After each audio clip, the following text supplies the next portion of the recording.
নমস্কার, আমি বন্দনা। আমার কিচেনে আপনাদের সবাইকে স্বাগত জানাই। আবারও এসে হাজির হয়েছি সাবেকি একটি রেসিপি নিয়ে।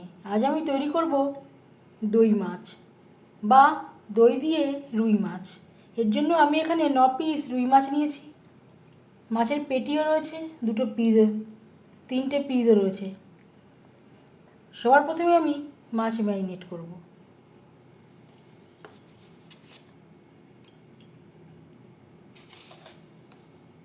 স্বাদ মতো লবণ, আর লাগছে পরিমাণ মতো হলুদের গুঁড়ো,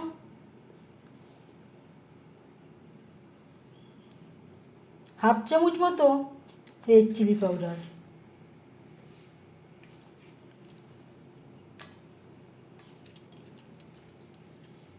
লবণ, হলুদ ও রেড চিলি পাউডার দিয়ে মাছ বেশ ভালো করে মেখে নেব। এই রেসিপিটি আমি রুই মাছ দিয়ে তৈরি করছি। অবশ্যই আপনারা কাতলা মাছ দিয়ে তৈরি করতে পারেন।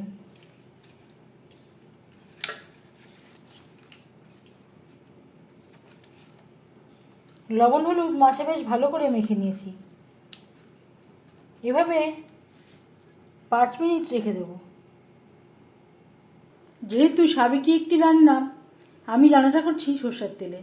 আপনারা চাইলে যে কোনো কুকিং অয়েলে করতে পারেন। 4 চামচ সরষের তেল গরম করে নিয়েছি। এবার দিয়ে দেবো ম্যারিনেট করে রাখা মাছ।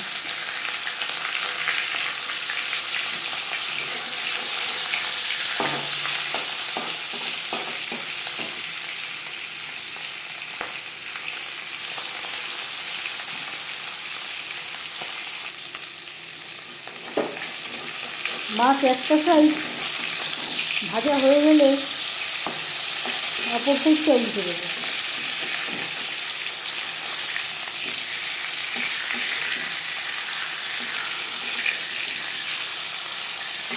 মাছ আমি হালকা করেই ভেজে নিলাম।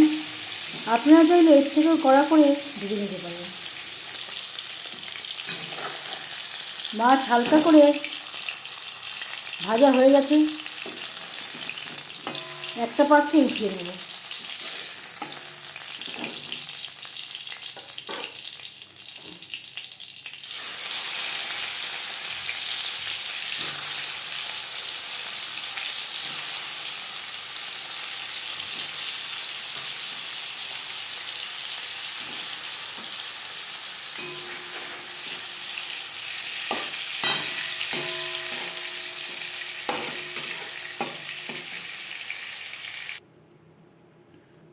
মাছ ভেজে নেওয়া কড়াইতে আবারও তেল দিয়েছি। এবার দিয়ে দেব পেঁয়াজ কুচি। এখানে আমি অর্ধেকটা মতো পেঁয়াজ আমি অ্যাড করলাম। আমি রান্নাটা কম তেলে করছি, আপনারা চাইলে এর থেকে বেশি তেলেও করতে পারেন। 2-3 মিনিট পেঁয়াজ ভেজে নেওয়ার পর দিয়ে দেবো মশলার পেস্ট। এখানে রয়েছে একটা বড় সাইজের টমেটো, 2টো পেঁয়াজ, মিডিয়াম সাইজের আদা ও কাঁচা লঙ্কা ও 8-10 কোয়া রসুন, যেটা আমি একসাথে বেটে নিয়েছি। এই রান্নাতে আমি যা যা ইনগ্রেডিয়েন্টস ব্যবহার করছি তা আমি ডেসক্রিপশনে দিয়ে দেবো। প্লিজ আপনারা একবার চেক করে নেবেন। 3-4 মিনিট নাড়াচাড়া করে নেওয়ার পর দিয়ে দেবো 1 চামচ ভাজা মশলা।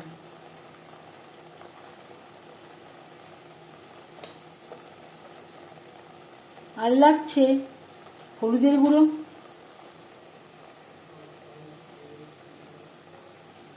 সামান্য পরিমাণে রেড চিলি পাউডার। ঝালটা অবশ্যই আপনাদের স্বাদ অনুযায়ী দেবেন।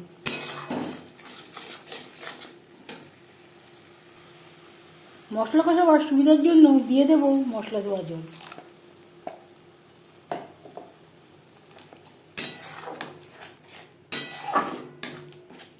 চার 5 মিনিট মিডিয়াম টু লো ফ্লেমে গুঁড়ো মশলার সাথে মশলা বেশ ভালো করে কষিয়ে নেব।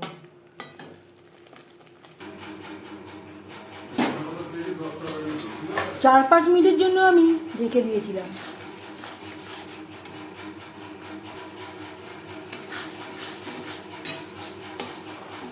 মশলা বেশ ভালো করে কষিয়ে নেওয়া হয়ে গেছে। এই পর্যায়ে দিয়ে দেব ফেটিয়ে রাখা টক দই। এখানে আমি 4 চামচ টক দই সামান্য পরিমাণে জল দিয়ে ফেটিয়ে নিয়েছিলাম।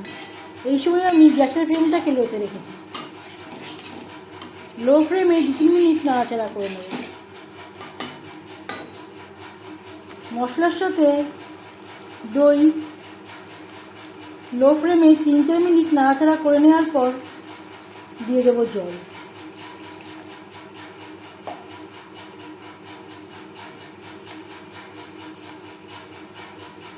গ্যাসের ফ্লেমটাকে হাইতে করে দেবো। 2-3 মিনিট গ্রেভি বেশ ভালো করে ফুটিয়ে নেব। 3-4 মিনিট গ্রেভি বেশ ভালো করে ফুটিয়ে নেওয়ার পর দিয়ে দেবো 1/2 চামচ গরম মশলা পাউডার। আমি আগে অ্যাড করছি, আপনারা চাইলে পরেও অ্যাড করতে পারেন। অনেক সময় পরে অ্যাড করতে গেলে নাড়াচাড়া করার সময় মাছ ভেঙে যাওয়ার সম্ভাবনা থাকতে পারে। আর দিয়ে দেবো ভেজে রাখা মাছ। গ্রেভির সাথে মাছ বেশ ভালো করে মিক্সড করে দেবো। গ্রেভির সাথে মাছ আরও 3-4 মিনিট রান্না করব। গ্রেভির সাথে 4-5 মিনিট মাছ রান্না করে নেওয়ার পর এবার যাচ্ছি ফাইনাল স্টেপে। সব শেষে দিয়ে দেব খুবই সামান্য পরিমাণে ধনেপাতা কুচি। 1 মিনিট রান্না করে নেওয়ার পর গ্যাসের ফ্লেমটা অফ করে দেব। 5 মিনিট ঢেকে স্ট্যান্ডিং টাইমে রাখবো। এতে ধনেপাতা ও গরম মশলার খুব সুন্দর একটা ফ্লেভার আসবে। দারুণ স্বাদের দই মাছ রেডি সার্ভ করার জন্য। এই রেসিপিটি কেমন লাগলো অবশ্যই জানাবেন কমেন্টের মাধ্যমে। যদি এই রেসিপিটি ভালো লেগে থাকে লাইক করবেন, শেয়ার করবেন, সাবস্ক্রাইব করবেন আমার চ্যানেলটিকে। বেল আইকনটা ক্লিক করে দেবেন। যখন আমি নতুন ভিডিও আপলোড দেব তার নোটিফিকেশান সবার আগে আপনার কাছে পৌঁছে যাবে। আপনারা সবাই অনেক অনেক ভালো থাকবেন। এই ভিডিওটি দেখার জন্য ধন্যবাদ।